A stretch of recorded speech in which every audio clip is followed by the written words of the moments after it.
Hey guys, it's Carleigh. Welcome back to Mostly Dating, a First Rounds on Media production. First Rounds on Me is a dating app that's designed to get you off your phone and on a date in real life. Head to the link in our show notes to learn more and get your first month free with the code MOSTLYDATING. Today we have a returning guest, but it's been maybe 2 or 3 years, so long since you were on. We have Erica Stein. She is the co-host of the Courageous Wellness podcast, and she recently started a wellness astrology branch of their business. So welcome to Mostly Dating, Erica. Hi, I'm so happy to be here, and I'm so excited for your evolution, and I've been watching everything with Mostly Dating, and I just love it. So happy to be back. You too. When you reached out to me to tell me that you were doing this wellness astrology, I was so excited because, first of all, astrology is something that I am super interested in, but I'm definitely not an expert at all. There's so many things that I don't know about. I've always wanted to get my chart read, and then you said something in your message that yes, wellness astrology, but you were like, we can talk about the dating aspect because I think that's a big part of wellness. And I'm like, me too. That's what I always try to say is that it plays in, dating and relationships play into every area of your life and then vice versa. So I think it's going to be really cool to see how we can use astrology to help us in those areas. Absolutely. Yeah, no, I agree completely. So what got you into this? Yeah, so a little bit about me. So as you mentioned, my name's Erica. I'm the co-host of the Courageous Wellness podcast, and we're over on the Cloud 10 network. And, I have a background. I'm also a writer and a certified integrative nutrition health coach with a specialization in gut health. I really focus on the gut. And I've always been interested in astrology. So astrology was always a passion of mine. My mom was really into astrology, and I kind of grew up understanding and knowing a birth chart, but that was kind of it. My understanding was really mostly about sun signs, which most people are familiar with. But it was actually during the pandemic that my interest and my desire grew, and I started to seriously learn it. And at first it was just my party trick. I was really good at birth chart readings, and it was nothing more than a party trick until friends started really encouraging me. They're like, you have all this knowledge, you have all this expertise, you've studied this, you should do this professionally. And I loved it. I wanted to, but I really was like, how do I incorporate this love for astrology with my love for everything else that I do, right? And actually, it was through there that it came to me, and it was this calling and this knowing of, oh, it's wellness astrology, because in our birth charts, in specific houses in your chart, you can really find your optimal daily practices, your daily routines, self-care practices, ways to support your mental health, your physical health, your diet, and even your movement. And so it was kind of this aha moment I had. We've been doing the podcast now for 6 years. We've done 350 episodes, and we started coaching in 2020. So it kind of naturally almost was this evolution of my own interests, and then kind of the fusion of the two things I love most in the world, which is wellness and astrology. That is so cool. So with the people that you were working with as a health coach, did you start incorporating astrology? Yeah, so I always would ask kind of when their birthday was or if they knew when their birth time was, but it was something that I kind of took for myself because I wasn't sharing it, of course, with my clients, but naturally it kind of came out in my coaching because coaching is so personal, so you bring so much of yourself into it. So as it naturally came out, clients started asking about it, and now it's an official offering that we offer either as a one-off or as part of a coaching program.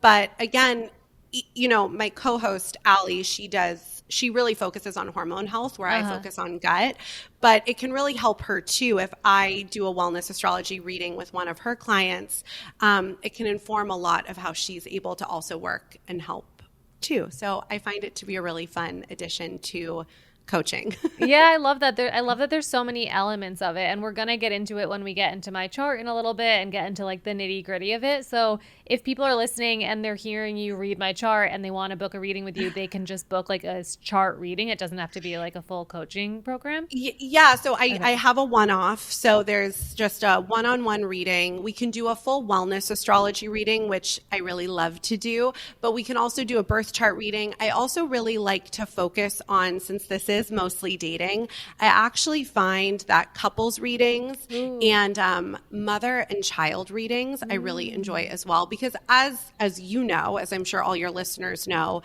our relationships, our family, our home really impact our wellness. And so, and to be honest, there's a lot out there with astrology, and I know we're going to break down a little bit of the basics of astrology for anybody who might be unfamiliar with it. But, you know, apps like CoStar are really, really popular. But CoStar, I have found, really doesn't show the whole picture, and especially when it comes to compatibility. So I have so many people who are like, even people I love and know I'm compatible with, it'll be like, you guys are not compatible at all.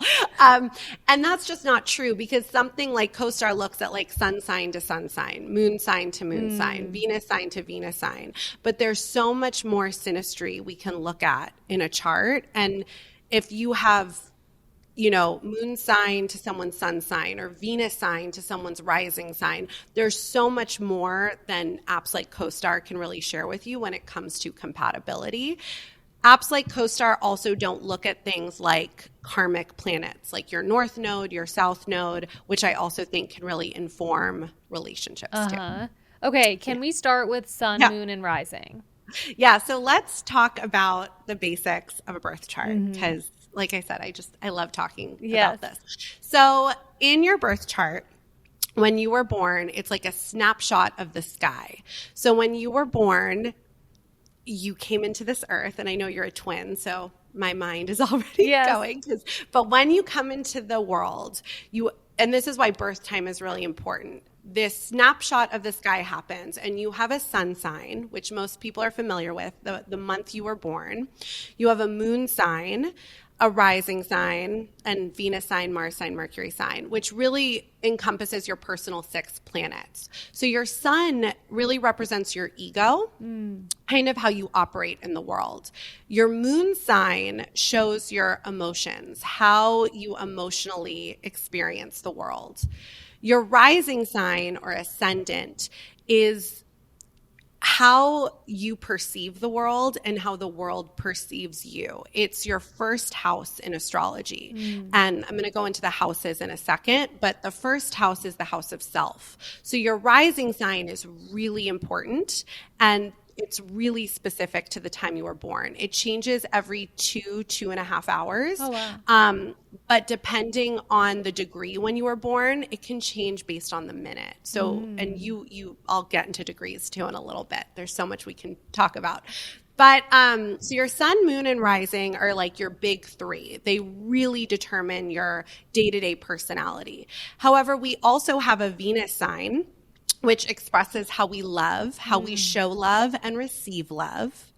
A Mars sign, which shows how we move our bodies, so exercise. It's also the way we express aggression. It can also be our sexual energy. And then our Mercury sign is how we communicate. So those 6 planets really show kind of the basics of our personality.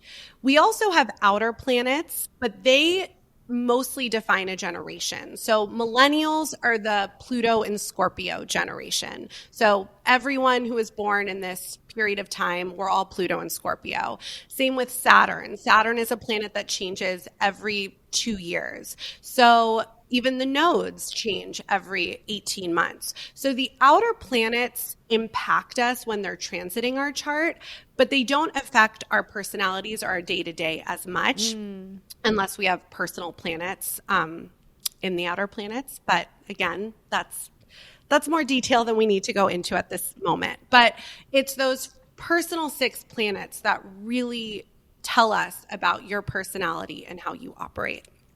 And then there are houses in astrology, and the houses are how the energy manifests. And the houses are really important, because oftentimes when I meet somebody who doesn't resonate with their sun sign or doesn't resonate with their moon sign, oftentimes it could be because of where the energy is manifesting. So if your sun, I know a lot of Aries suns actually who don't feel like Aries, and actually all of them that I know have their sun in their 12th house, which is a deeply introspective internal house. So for them, their Aries sun is not going to manifest the way we know an Aries sun to manifest, right? Or kind of what we think an Aries sun should manifest as. So the houses to me are the most interesting part of astrology. And it really starts again with that first house, which starts with your rising sign, is your house of self. Your second house is your finances and kind of your stability and self-worth, how that manifests. Your third house is communication, writing, siblings. Fourth house is home, family. Fifth house is children, creativity, creative expression. Sixth house is our wellness, our diet, our daily routine. Seventh house is the house of partnership and relationship. Eighth house is the house of sex, death, and transformation. Ooh, that's Ninth a crazy house. That's a crazy house. The ninth house is kind of freedom, philosophy, higher learning, expansion, travel. 10th house is public persona, career. 11th house is community and friendships. And 12th house is the subconscious, our mental health, and the other side. And so that's a little bit about the houses. Of course, this is really scratching the surface. There's so much more I could talk about even with the personal planets and with the houses, but this is kind of a general overview of what we're working with when we're doing birth chart reading. You are like a wealth of knowledge. It's so funny. I'm glad that you said in the beginning that this always kind of came naturally to you, because you can just tell. It's like you have absorbed this information. I'm like, in my head, I'm like, I can't wait to listen back to this and just take notes. It's like learning a language is how I describe it to people. Is it really feels like learning a language. And so I love it. It's my favorite thing to talk about. And you said that your mom was into it or is into it as well? Yes. Okay. No, my mom actually, she passed away in July of last year. Yeah, but I really owe my love of astrology to her. Again, she really was just like a sun sign person. But when I went to college, she gave me like a big book of birthdays, and she was like, look up everyone you meet, look up their birthday. You know, she was really, my mom was very spiritual and spiritually inclined. She started practicing Buddhism 43 years ago, and I grew up in a Buddhist home. So I owe a lot to my mom, but she really kind of, planted the seed of this interest. That's amazing. I really love that. I feel like my mom is really into tarot and things like that. And she's like always loved, she's gotten like deeper into it now, really learning it. And she always loves like giving me readings and things like that. So like that has always made me interested in sort of like the spiritual types of things, and astrology plays into that. You said something when you were describing all the different elements. Was it Mercury that you said tells you about your communication?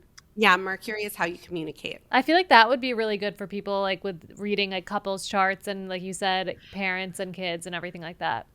Absolutely. I mean, I think in terms of love and compatibility, like I said, there's so much synastry. It's so not just Venus sign to Venus sign or moon sign to moon sign. It's really how the whole chart kind of works with each other. But, you know, for instance, even discovering maybe pieces of a chart that might not be compatible, you can really then learn. It's like love languages. You can really learn how to support the other person. For instance, I'm a Leo Venus, so I love like a Leo. So very extra, very bold, very out there. I also need a lot of attention to feel love, like a lot of attention to feel love. My husband is a Capricorn Venus, which could not be more opposite than a Leo Venus. He loves in such a stable, grounded, forever way, but he doesn't need those like big displays of affection. It's just this grounded, consistent love. So learning about that, we're really able to kind of see what the other needs and offer that kind of support, which I think is really, really cool. So yeah, that is so cool. So do you think if somebody just wanted to get like the bare minimum of their compatibility with someone, they could just look up, would you suggest looking up their Venus sign and then learning more about what that sign is? Yeah, I think looking at your Venus sign is a really good way to understand kind of your love language, because it is the way you show love and the way you need to receive love. So you're able to, I think it helps with communication, right? This is the way, this might be something that I need in love, and is my partner willing to maybe do that? So I think it helps with communication. And you could see like wherever someone has, so like my husband is a Capricorn Venus, but I'm also a Capricorn rising. So he's like obsessed with me and I'm obsessed with him, right? So even though our Venus signs aren't compatible, that's really, so wherever someone has, so like if Leos and I are like this, right? But same Capricorns and I are like this because I'm a Capricorn rising. So there's so much we can really go into in a chart. But yes, sorry, to answer your question, I do think the Venus sign is a good place to start to understand kind of what you need in love. Yeah. And are there any signs that you would say are just like always compatible or always not compatible? It's, it's really hard because, yes, right? Like fire and air go together, and then water and earth might be a little bit more compatible. But most of the time, people have a very diverse chart. So someone could have a water and fire heavy chart, or they could have an earth and air heavy chart. So where does that really come into play? But typically speaking, air and fire, earth and water can go well together. But I don't believe any sign isn't compatible. I think it's just learning how to communicate, honestly. I would agree with that. I think that that's so true. It's like that's at the crux of having a good relationship is communication. And it's so cool when you're explaining all the different elements of the chart, because it's like, oh, wow, it just reminds you there's like so many things to learn about yourself and about somebody else. Then this is like such a tool to really dive deep into that. Absolutely. It's just a tool. And so that's why when people get nervous or afraid, or they're like, what if, it's really just a tool. And every sign, I don't believe there are also any bad signs, right? Like Geminis and Scorpios tend to get like the worst rap in astrology. You always hear. But honestly, most people have like Gemini or Scorpio in their chart somewhere, but also every sign has its highest manifestation and its lowest manifestation. Right. So honestly, like every sign can really suck and every sign can be really great. It's just really about where the energy is manifesting. And again, the houses. So where their energy manifests can also make a difference too. Yeah, that is really interesting. We were talking before we started recording about how I have a twin sister. And because when you had asked for all my info to pull my chart, you asked for her info too. And it's so funny because what you said about how people are manifesting the things in their chart, I think that that's like very true, because there have been times in our life, me and my sister Jordan, where we're like so different. And then times like right now, I feel like we're both pretty like balanced and set in who we are, and we're very similar. And so I think that that's because we probably are both like manifesting as like our true self sort of thing, whereas in other times maybe one of us was going through something or different things like that can make certain elements probably like amplify or like kind of like lower in your chart. Absolutely. And it's also why, so there are a lot of astrologers who really focus on like predictive astrology, right? So you can use astrology to kind of predict a wide variety of things, from where you're going to meet the person you'll marry to kind of what big things might be happening to you this year.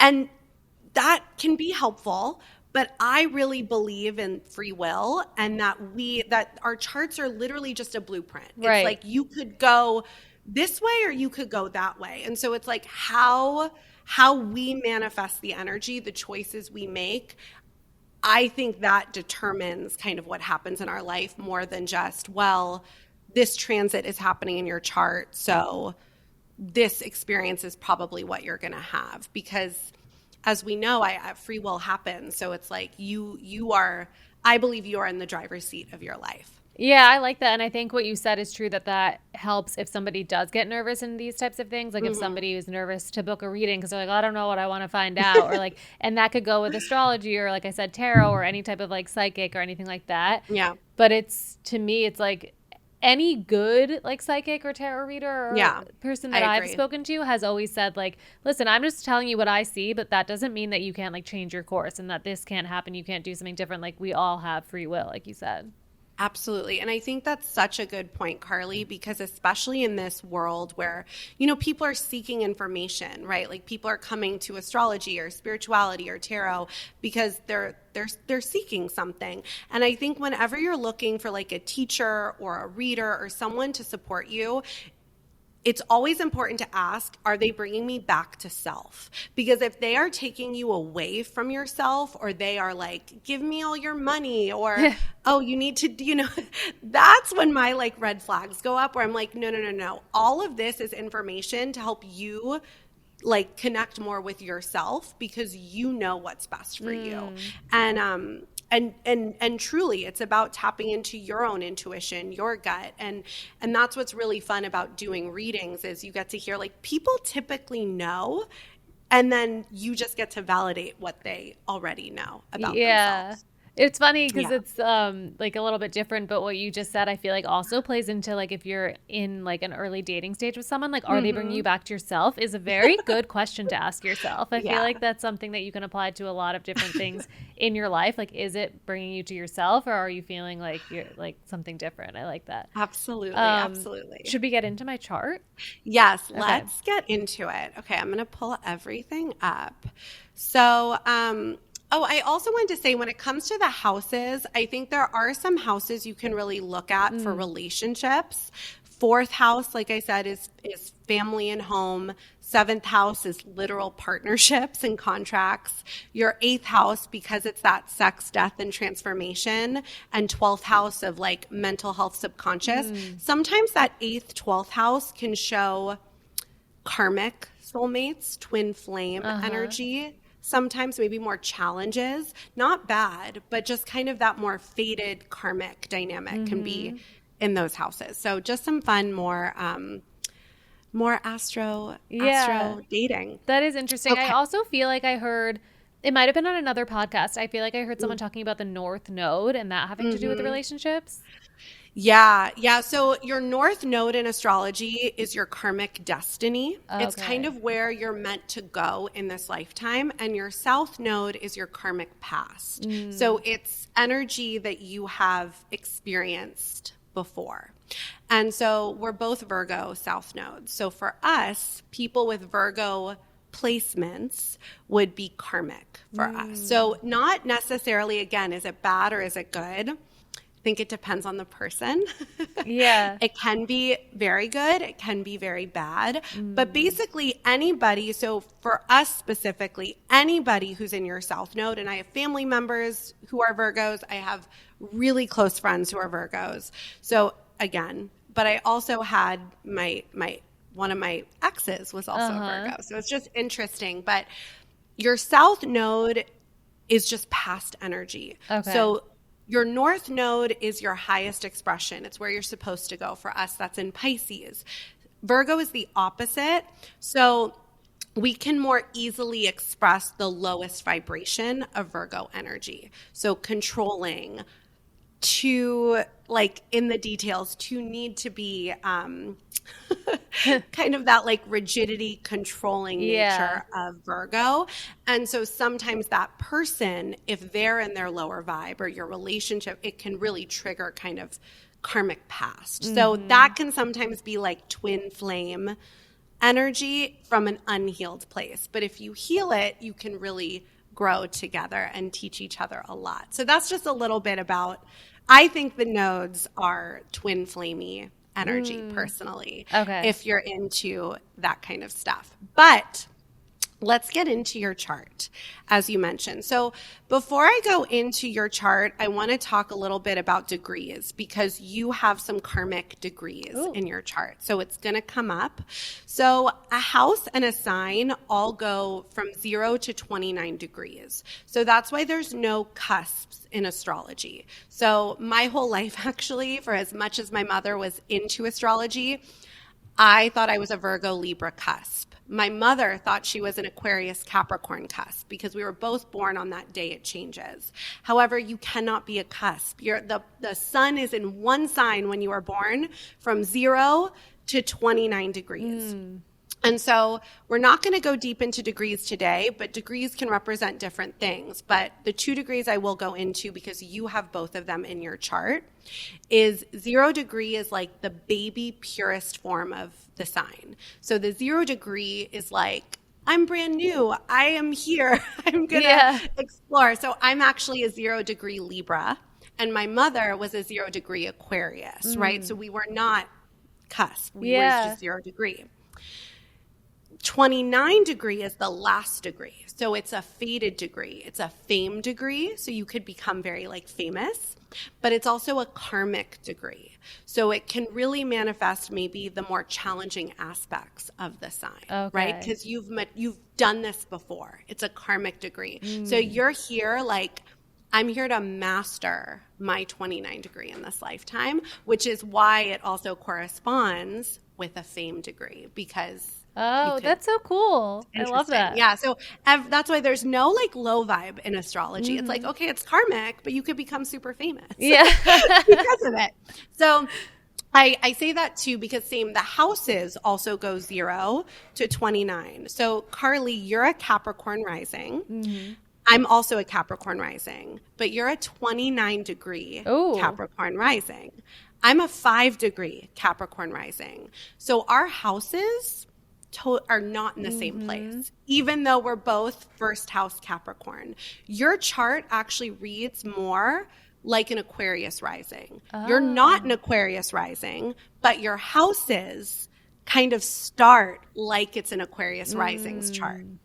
So I say all of that because, again, a lot of times in pop astrology, and I love the TikToks and I love the Instagrams, and I try to make them too. But it's really important to know that if you're reading for Capricorn rising, I'd actually, when you see like read for your rising sign, you should read for an Aquarius rising because your houses are going to match up more with that. But you are still a Capricorn rising. Capricorn is your first house. So just wanted to say that because it's going to come into play with your chart. That's super interesting because I've definitely heard like on the cusp and things like that about astrology. Yeah, so I think the houses have more cusps, but again, it's not the sign. Right. Like you're not an Aquarius at all. Yeah. Aquarius is not in your chart, but your houses read more for Aquarius because that 29 degree, you're right on the cusp of the Aquarius chart, essentially. Right. Okay. So I think the cusps kind of make more sense when it comes to houses than it does to like sun signs, for instance. So, Carleigh, I love this. I'm so excited. So you are a 29 degree Taurus sun. That fated karmic sun. Wow. You are a Scorpio moon. You are a Gemini Venus. You are a Cancer Mars. And your north node is 0 degrees Pisces. So your south node would be 0 degrees Virgo. And your ascendant is 29 degrees Capricorn. And then let me pull up your Mercury sign too, because I don't think I read that. Your Mercury is Gemini. And Gemini is going to come into play in your chart quite a bit in a second. But you have 2 29 degree placements. So your sun in Taurus and your rising in Capricorn. So right off the bat for you, like those are like dynamically powerful placements. Like I said, those are 2 fame degrees. Yeah. Like become I love it. Can I be super famous? successful? It's super, super successful in whatever sphere you choose. But I think with that sun in Taurus and Capricorn rising, because it's that 29 fated degree where you've done this before, it's really about mastering the lessons of Capricorn and Taurus in this lifetime. So you just need to extra watch out for kind of the lower vibration of Capricorn and the lower vibration of Taurus. For Taurus, that can be maybe being a little too stubborn, a little too fixed on what you've decided. You know, it's a fixed sign. It's like once you decide, you've decided. That's that. And Capricorns are like the daddies of the zodiac. So if Cancer is their sister, Cancer is the mom of the zodiac. Capricorn is the daddy of the zodiac. It's ruled by Saturn, the planet of karma itself. And so I think, again, Capricorn risings can go like work. Like they can do it. But it's really about like not being too rigid, not being too focused on kind of that like lower vibration of what a workhorse can be, right? And making sure you find things you're really deeply passionate about to really fill you up. Okay, that's super interesting. Yeah, so that's just right off the bat. Moon in Scorpio, you feel very, very deeply.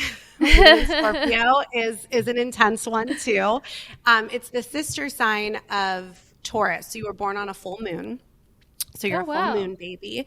So what your ego might want is going to be in opposition to what your emotions want, because that's the sun and the moon. But they're sisters. They need each other. So the highest vibration of a Taurus actually encompasses the highest vibration of a Scorpio. So when you live your life in alignment, it's like unstoppable. It's like you're like a literal full moon, right? Like you're full in the sky, shining so brightly, right? So that's what we want to do. And we're going to talk about how to do that. I was going to say, how do I do it? Yeah, we're going to get into your wellness astrology in a hot second. And then your Venus is in Gemini. So Venus in Gemini is really, really smart. So being intellectually stimulated, being having someone you can really talk to and communicate with is so important for you in love. Like you can't be with boring people at all. Like you really need that like intellectual stimulation, that like curiosity, that fun, that adventure. We'll talk more about that in a second. And then Mars in Cancer. So Mars doesn't love to be in Cancer because Mars is a fiery planet, or Aries, and a little bit of Scorpio, but now Scorpio is ruled by Pluto. But Aries is ruled by Mars. It's intense. And Cancer is ruled by the moon. It is like mama energy, nurturing energy, right? Like it just wants to like be at home and like, but it's powerful. It's a cardinal sign.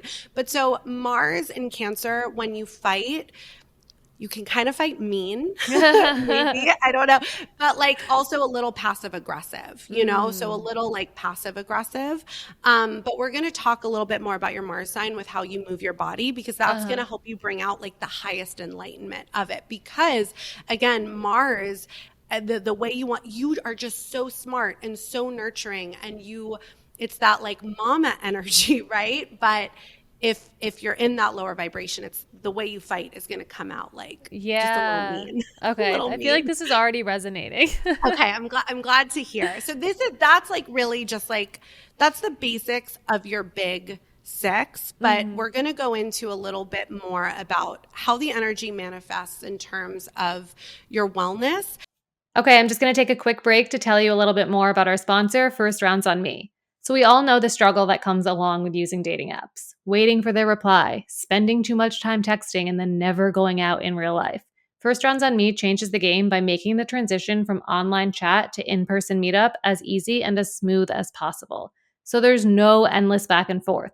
The app only gives you 24 hours to chat, so you'll know right away if there's a spark and if you're going to meet up. And there's no need to plan the perfect date or have endless discussions. First Rounds on Me actually has a built-in planner that makes it easy to set things up and really enjoy the moment. And it's all about quality, not quantity. So I don't believe that dating is a numbers game. It's about being intentional. On First Rounds on Me, you only get one match per day, so you can have a focused and intentional approach to dating. No more endless scrolling, just real connections. First Rounds on Me takes the pressure off dating. Head to the link in the show notes and you can get your first month for free with the code MOSTLYDATING. And it's interesting because even in love for you, so you have a stellium that includes your Venus sign. So a stellium is 3 or more signs together, usually in one house. So it's concentrated energy, and so it's more of a focus in your life, like this energy. So your stellium, you have Venus, Jupiter, which is an outer planet, but it's still a planet in your chart. So you have Venus, Jupiter, and Mercury are all in Gemini, and they're all in your 4th house.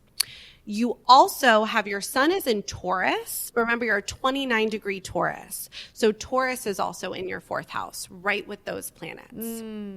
So 4th house is really big for you. And it's where your Venus sign is, right? So how you love, how you express your love. So 4th house is family. Oh, wow. It's home. It's like the house of home, literally.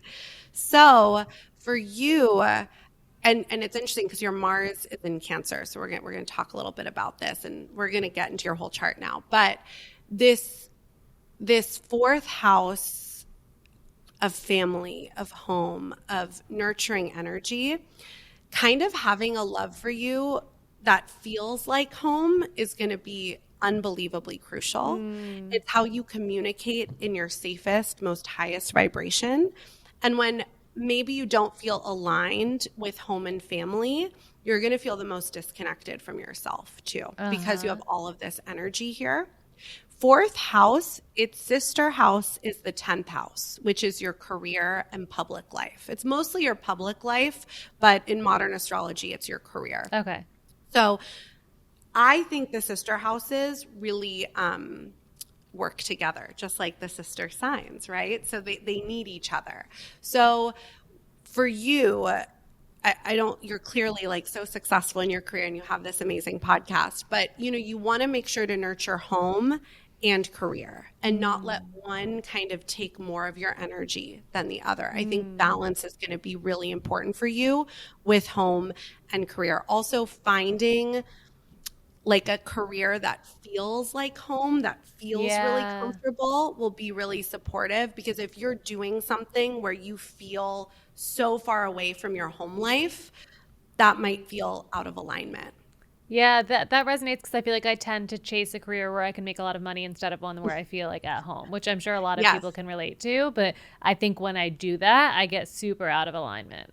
Absolutely. And the more you're able to find a career that feels like home, the better it's going to be for your career. Right. And so then it will that will make me money, but it's then like, you'll make so much money. Exactly. And I'd say same in partnership, right? Like you really want to, and of course you can't do that right off the bat, but if you meet somebody and it feels, again, just like not like this comfortable, homey environment, again, love for you manifests as home and family. So that's, Have you ever dated Geminis? I've never dated Gemini. My boyfriend is an Aries, and I don't think I've ever dated Gemini. I was going to ask you because I realized the other day that like most of my best friends and my boyfriend are all Aries, but that's just sun sign. So I didn't know like if you don't know. Yeah. Cause I wonder if he has any Gemini placements.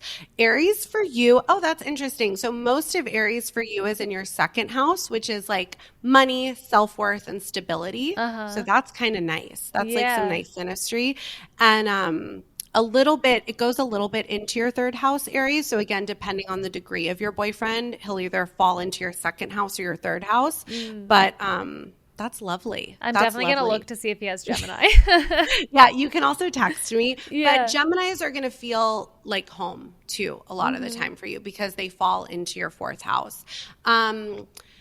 You also don't have any fire in your chart, which I was going to talk about at the end, but fiery people are really good for you. So it's great that your boyfriend is an Aries. It's great that you're surrounded by so many Aries, because the fire signs, I don't have any water in my chart actually. So a lot of people I naturally gravitate towards are water signs because they're able to kind of bring that water energy into my life. For you, fire signs are able to bring that fire, that passion, even that like conflict and that rage kind of into your life, right? Because it's not that you don't have that kind of, right? Like you don't have fire in your chart, which is that passionate, spontaneous kind of ignited energy of sorts. So being around fiery people can really help.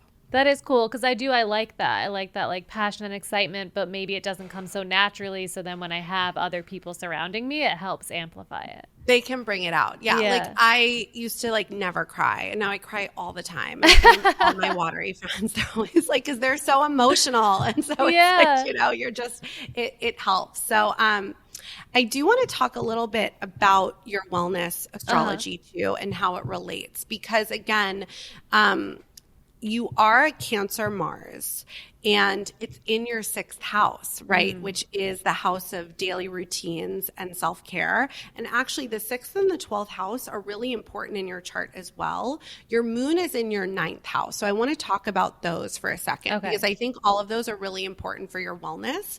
And again, how we take care of ourselves allows us to show up better in relationship with Mm-hmm. others. So again, that's why I think wellness, astrology, wellness practices, it's so crucial when you're dating, when you're when you're just like in human relationship with others, because the more we take care of ourselves, the more we help other people. I agree. I want you So, to go deep into the wellness stuff because I want people to hear like how you can do that. Like if they were to work with you, I think a lot of people are going to be interested in that.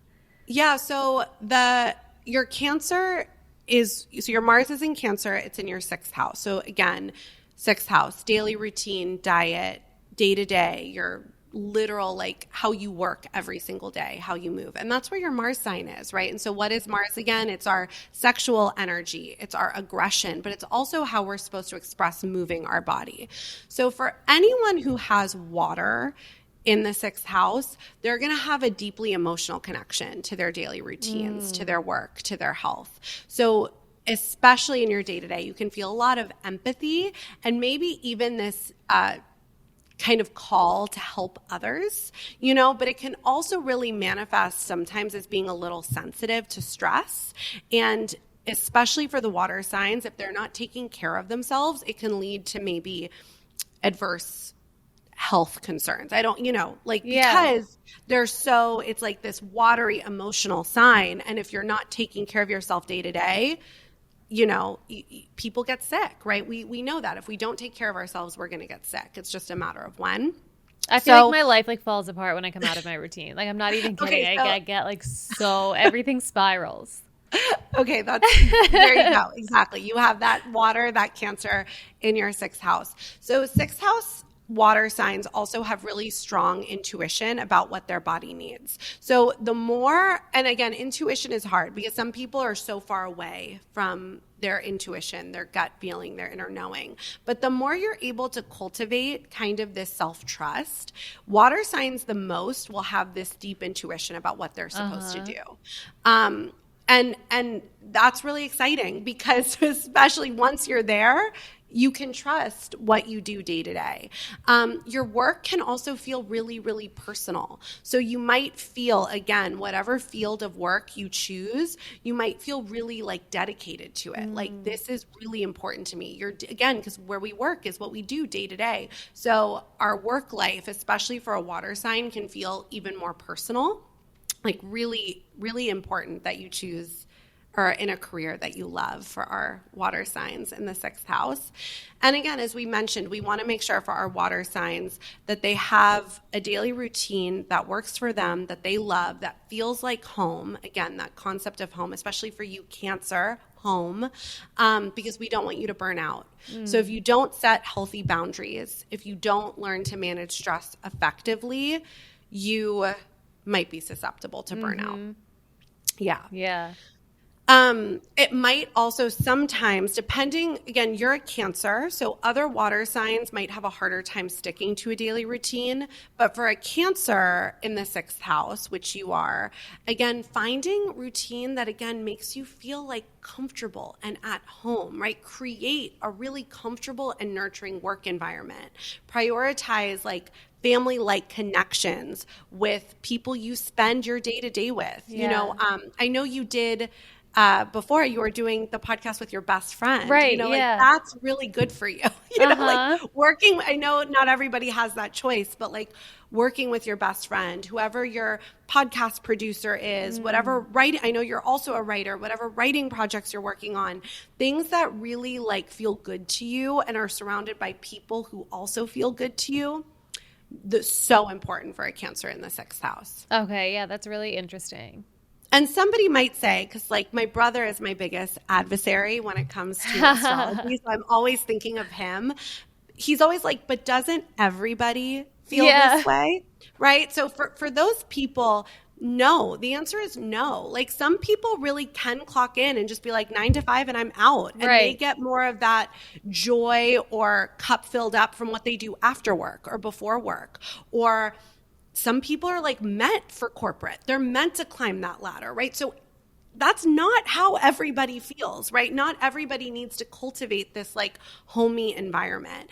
And you can do it anywhere, right? Like when I worked in a corporate environment in my early 20s, I like found my people, right? Like I like made it a really, because for me too, I'm not going into my chart, but I need to feel really excited about where I go every day. And so anyway, so I just want to say for anybody listening who's like, isn't this everyone? The answer is no. So I'm so glad that you said that, because I think that is so true. Like some people, it wouldn't be good for them to be working with their best friend or doing it isn't going to apply to everybody. Yeah. And so when it comes to how you move your body, right? So your Cancer is in the 6th house, your Mars is in Cancer in the 6th house. How do you feel about at-home workouts? I've been doing them a lot. That's like mostly what I do, unless I'm going out for a run. Do you enjoy it? I do enjoy it, but it's funny because lately I have gone to a lot of in-person, like just through like events that I've been invited to. And I'm like, oh, I should incorporate this a little bit, but I don't know if I would ever go back to like fully in-person group classes, because I do like the comfort of being able to do things at home. Okay, amazing. Because I was actually going to suggest for a Cancer Mars, at-home workouts are great for you. Oh, good. Okay. I was like afraid you're going to be like, get out there. No, they're really, really good for you because again, and we're going to move on from Cancer, but Cancer and 4th house themes, you have that 4th house stellium. It's really about cultivating a happy, safe, and healthy home environment. And so moving at home, working out at home, that's going to feel really, really great. So if you didn't, I was like, maybe try some at-home workouts. Yeah. You might feel extra motivated to work out at home. But again, whatever workout you choose, it needs to feel really good in your body. Maybe have a great playlist. And if you do go to a workout class, I think that's so interesting. You're like, I'm going to these events. Maybe it's with people you like, people you love, right? Like being in a studio that feels like home, that really cultivates that kind of energy. You can cultivate this energy anywhere, but again, that sense of at-home workouts are really good for you. That is what I would recommend. So I'm glad you like that. But wait, that's funny because when I have gone to a few classes recently, I don't actually, when I think about it now, like I don't have the urge to be like trying this class today and that class tomorrow. Like I've gone to a few that I've been like, oh, I could be like a member here and go here every day. Yes. And I guess that is kind of what you're saying. That would be like my home workout. Exactly. Like it's a studio where like it's going to feel like home for you. But you can really nurture your emotional well-being with your exercise too. So really prioritizing workouts, like self-care through your workouts is really important for you because your Mars is in your 6th house of daily routine. So movement as part of your daily routine is really, really crucial. The last thing I'll say about this is Cancers in general are like the ultimate, like it's the sign, right? If Capricorn is the dad, Cancer is the mom. And again, we're talking about gendered father, gendered mother. But Cancer is the nurturing caregiver of the zodiac. They're also very, very strong, very, very fierce. But they can give a lot. So I think be careful not to give, and walk away with an empty cup or neglect yourself. So really, again, I think that's how Cancer Mars can fight too. Sometimes that passive aggressive fighting can really come from like, don't neglect yourself. Like really take care of and prioritize yourself and speak up for your needs, which is helpful when you're surrounded by those fiery people because fire signs always speak up. Yeah, they definitely do. Always. Okay, so now we're going to talk about your 12th house. So so for wellness astrology, this is what I typically focus on. Your Mars sign, your 6th house, your 12th house, and your moon sign. Okay.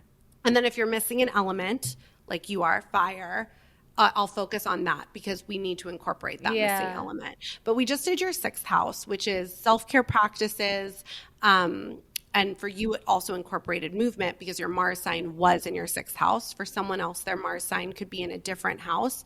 And then we create kind of like an Astro RX, like a plan for them to take home. But the 12th house, just for, the sake of time, and we're scratching the surface, but the 12th house is the sister of the 6th house. So if the 6th house is about our day-to-day health, our 12th house is our mental health. It's our subconscious. It's the other side. And you have 2 planets in your 12th house. You have Saturn and you have Neptune. So I'm going to talk about both of those for you in a second. Okay. Because the 2 more intense houses in astrology are the 8th and the 12th house. So the 8th house, though, is more sex, death, transformation, dealing with other people's money, debts, loans. That's why it's intense.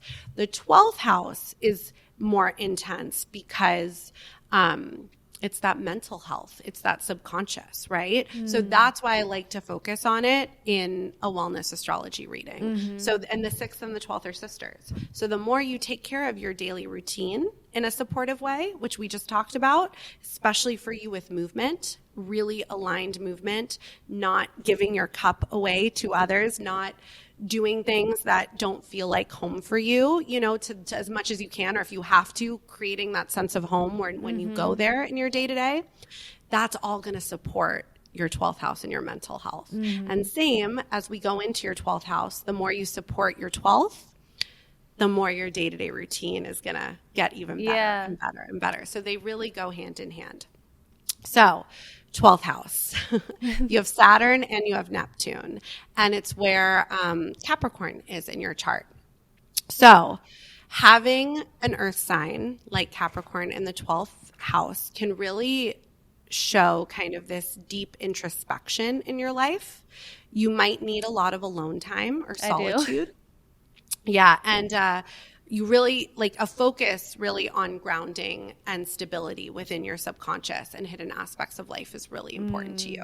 So you can actually have a really strong connection to spiritual practices. You could also be like an astrologer or a tarot reader, or who knows, you could do like past life regressions. Like if that ever spoke to you, you really can do that, but you have this, this subconscious desire, right, to really be diligent in your spiritual practice. You are very spiritually inclined, but you need kind of that solitude. It's really important, though, that you find daily practices that support your spiritual health, because we don't want you to go too far into solitude or too far into alone time. That's something you have, like too much isolation is something that we want to watch out for. Like we don't want you to withdraw.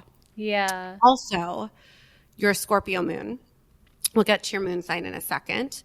But in general, Capricorn and earth sign in the 12th house, and you have Saturn and Neptune here, we don't want you to become overly secretive, right? Oh, okay. Like you can be really, I wouldn't say closed off, just like maybe you're not going to like share kind of all this knowledge and wisdom, in these, especially in these like spiritual areas or mental health areas. And again, without a daily routine, without daily practice, without some sort of spiritual connection, you could maybe feel a little more self-doubt, as well. So we want to help you not feel that way, because there's no reason you should feel self-doubt. You're actually extraordinary. Wait, so would that be like meditation, or what are some examples? Yes. So what I think for you, so I'll give you the RX after we talk about kind of what this all means. Because, again, like I said, like as I share it, people start to figure out like you said, meditation's actually really good for you. But it can manifest in different ways. So you have 2 planets in your 12th house. You have Neptune and you have Saturn. And Saturn was actually retrograde when you were born. Oh, wow. And so if you have any planets, if you look at your birth chart and you see R's, that just means a planet was retrograde. And again, kind of like the stellium, it just means like there's more energy there. So it's like extra potent in your chart. So I also have Saturn in the 12th house. Saturn is also your chart ruler. So we both have our chart rulers in our 12th house. So the 12th house is like your most important house, Carleigh. We're going to talk about it. I don't know what it will be for you, whatever resonates with what I say, but like having a daily connection to your spiritual health, so important for you. Wow. So important for you. So everybody has a chart ruler. Their chart ruler is in a different house. Saturn is a Capricorn's chart ruler, and for both of us, it's in our 12th house. So even though, again, my Saturn is in Sagittarius, yours is in Capricorn, both in our 12th house, right? So and it's retrograde for you, so more potent. Saturn is the planet of karma, the planet of hard work. It's the lessons we have to learn. So a lesson you came here to learn in this lifetime is spirituality. Wow. It's literally your subconscious. It's the other side. I don't know if you ever were able to like talk to ghosts, or not even to get so woo-woo, but maybe that, even if it's not like ghosts or the woo-woo side, but like you might have really like vivid dreams. Like your dream life might be really active. That is 12th house energy. So again, this 12th house is your most important house, in my opinion, with your 4th house, because you have that stellium. So your 4th house and your 12th house, really, really important. So whatever you feel called to do, whenever you figure out that kind of perfect flavor for your daily spiritual practice, you have the ability to be disciplined and dedicated to it, because it's Capricorn energy, because it's Saturn energy, because it's that karmic planet. You also have Neptune there, and Neptune loves to be in the 12th house because Neptune is ruled by Pisces, which rules the 12th. So Neptune there. So not only do you have like you have karma in the 12th house. You have this this is your lesson to learn in this lifetime, one of them. Neptune is there, which is enhancing your intuition, enhancing your spiritual sensitivity, enhancing this like magic for you on the high vibe. On the low vibe, it can maybe make you a little like idealistic, which I think can be a good thing. But of course, we know like idealism or escapism can be a little not good, right? Kind of being a little too delulu about something. Again, it can be for a high vibe or a low vibe.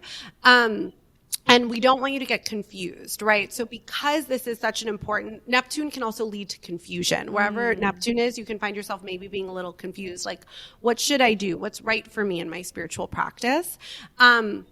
So again, that's really going to show you, like, your intuition, unbelievable. The more, again, you take care of your day-to-day, 6th house, and your mental health, 12th house, because of this Neptune and Saturn here, your intuition is going to be unstoppable, like unstoppable intuition, truly.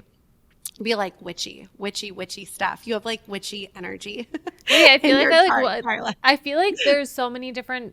There have been times in my life where like certain spiritual practices have really like called to me, but I never really like leaned into it. I kind of was always just like, oh, that's like a weird, and it's like funny because it kind of ties back to what you said earlier. Like that would kind of feel like home to me. Like it would be very weird. I've felt that before. And I also do always have this feeling like I have a really strong intuition, but I don't really tap into it. So this is all really hitting home. So you have really strong intuition. It's again, but how we're going to cultivate that is you're going to do your at-home workouts. You're going to cultivate a day-to-day that feels like home, that feels nurturing to you, right? Just anything you do day-to-day.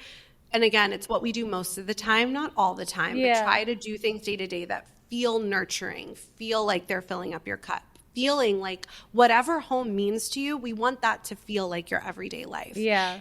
And that will support your mental health. And then I would recommend, I don't know if you've found, again, I have Saturn in the 12th. Saturn is also my chart ruler. I personally have a Buddhist practice, right? Like I said, it's the greatest gift my mother gave me, which is I chant 2 times a day. And I do it every day. I don't know how. Maybe it's because of that Saturn energy. It's that discipline in the 12th. But as much as I love astrology, as much as I love tarot, as much as I'm like the woo-woo-iest girl, Buddhism is my core. It's my center. It's what keeps me connected to myself more than anything else. And it's what I rely on, right? It is my daily spiritual practice. And so you can explore like different, and it could be, right? It doesn't just have to be like, people find spirituality in traditional religions too. It can be things like Buddhism or It could be yoga practices. It could be breath work. It could be astrology. It could be tarot, like your mom. But once you figure out what works for you, try. Maybe it's even just trying a bunch of things and seeing what it is.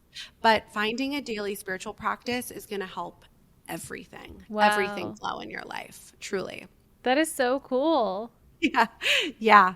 And the last thing I'll say about the 12th house too for you is, especially as a Capricorn rising, sometimes I think maybe surrendering might be hard, like kind of again, and we're Virgo South Node too, which is, the low vibe of Virgo is control. It can be really easy to want to control outcomes or do things to try to feel in control. Yeah. But the more you're able to support these areas of your life, really just trusting, right? Like I've put in the hard work. I've done the work. I can trust the timing of my life. And it's all going to work out for you because you have a really beautiful chart. Wow. I feel like I want you to be my therapist. I guess that's why you're a coach. I feel like I love that the chart reading, and again, this was probably an abbreviated version of it if you have someone has I love that it taps into so many elements and it kind of uncovers things, and it almost validates things too. You're like, wait, no, yeah, I feel that. And it might be under the surface and it brings it up. I have rarely done a reading with somebody who doesn't have some sort of knowing already, and they always just feel like, oh, you put words to this feeling I felt, or it's this validation. And yes, this is it's much more organized and because we're in conversation right now, but ultimately I think it is really important to learn these things about ourselves if we feel kind of the call and the the itch to be like, what is this? What can I learn about myself? It's just information, but it's really fun to always hear how it resonates. And then watch, like you said, it's great as a one-off, but I found to incorporate this in coaching, then we can go even deeper, because I always leave, like I said, my clients you get a recording. So you get it's a 60-minute session. And so you get the recording at the end, video and audio that you can listen to. And you also get an Astro RX PDF. Oh, I was going to ask if you give that afterwards. Okay. Yeah. So you get a PDF that says here's some supportive self-care. Here's some supportive movement. Here's some supportive rituals in your life. And if we work together, then we can work on those things together, see what's working, see what isn't, come up, it's there's a lot we can do. And like you said, we're just scratching the surface here. But I do want to talk about your moon sign, because your moon is your emotional health. So again, how you feel emotionally, which is in the sign of Scorpio. So again, Scorpio feels very, very, very, very deeply, but they might not always show or want to show that they feel as deeply as they do. So the way your moon expresses itself is in the 9th house, which is all about exploration. So your 9th house is the house of freedom. It's the house of higher learning, education, expansion, travel, and in a way, spirituality too. That's why this is all connected, for you. But for your moon to be in the 9th house, and your Pluto, the planet of Pluto, which is an outer planet, and again, we're not going to talk about the outer planets today, but all millennials are the Pluto and Scorpio generation. But for you, your moon and your Pluto are both in your 9th house. So your moon is your emotions, and Pluto is the house of, or Pluto is the planet of transformation, right? Deep transformation. So how does this all come to be in your 9th house? How can you support your emotional health? So for you, emotional security and stability, which is interesting because we've talked so much about home, really cultivating this feeling of home. You also need, at the same time, Carleigh, to feel like you have all this freedom. Oh, you need to have freedom. Yeah. So you actually find security and home through freedom. Yes. Through travel, through philosophy. So does that resonate? That 1,000% resonates. I feel like I haven't been traveling as much the past year or so, and it honestly makes me feel it sounds weird, but it makes me feel like I'm like not grounded. Like I feel like I need those things in order to feel that sense of home, like you're saying. And Yeah. even what you said about the feeling really deeply, but kind of liking to show that I don't feel, that really hit home with me too, because that's kind of how I spent like I feel like a lot of my 20s, especially tying it back to dating. Like I would always be like, oh no, I don't care about anything, and like I would always be like the girl that didn't like really feel much. But like then once I kind of like peeled back the layers, I'm like, oh, actually I am just like kind of So hiding all much. of the things that I'm feeling. Yeah, no, absolutely. And again, everything we've talked about is going to support like the healthiest manifestation of your emotions, right? So again, home can mean a lot of different things to a lot of different people, right? So it's really creating your own feeling of home. And based on your moon sign, again, like we just said, freedom, travel, philosophy, adventure, new experiences. Because Pluto is here, you're going to experience a lot of transformation in these areas. So travel is going to expand you. It's going to transform you. I like travel is so good for you. You may have a transformation in your belief systems, even in your career, your educational experiences, but major transformation, but through your emotional health and your well-being. And again, I think for you, feeling free is also feeling at home. Yeah. I Yeah. love that. Thank you so Yeah. much. Yeah, absolutely. I'm curious, where did you meet your boyfriend? We met on Hinge. You met on Hinge. Was Yeah. he, just based on all of this, I'm just curious, like, did he like, is he like from, where is he from? Is he from anywhere like near your hometown? Is he from like a foreign land? Like, I'm No, just curious. Yeah. he grew up in New Jersey mostly. We met on Hinge, and it just so happened that we like lived really close to each other in the city, and like had for a long time, but never really crossed paths. Stop. Okay, because your Venus sign is in your fourth house, I should have said it first. But I literally wrote down could meet partner near home. Oh wow. Oh my God, that's so Literally. So if funny. you have Venus in the fourth, and again, I don't like predictive astrology. Like I said, Yeah. I can do it, but it's not because you have free will, and there's Hmm. other things in your chart, but it's literally your Venus sign near home. Yeah, that Crazy. is so funny. Yeah, I always think about it because we lived like of just a few blocks from each other. When I met him, I didn't live in that place anymore, and I was like, how did I not meet you the whole time that I lived here? It was like so strange. Yeah, no. And so again, I truly feel like I've just been talking to a girlfriend this whole time. Me So if too. anybody gets a reading with me, it's much more structured, right? From Yeah. start to finish. We go deeper into the RX, but I hope you got a little taste of what it's like to and how it does, even though it's wellness astrology. And of course, like we talked about a little in the beginning, we did kind of the basics of your birth chart. We can go so much deeper just into the personality of those six planets and where they manifest. But yeah, the wellness astrology is fun, especially because again, I think how you take care of your emotions, your day to day, and your mental health. It means so much to your overall self. Yeah, honestly, Yeah, thank you so much. I love the prescriptive aspect of it yeah, versus predictive. Like I feel like that's why I could imagine so many people who might book like a one-off reading with yeah. you are going to end the call being like, "Okay, I actually want to work with you longer," because it's like you can use the chart in so many different aspects. Absolutely. And yeah, and I love that it gives people like autonomy and choice, right? Because I'm all air. I'm air dominant in my chart. So I also love freedom and choice Yeah. and to like fly away. But thank goodness for my Capricorn rising that keeps me on the ground.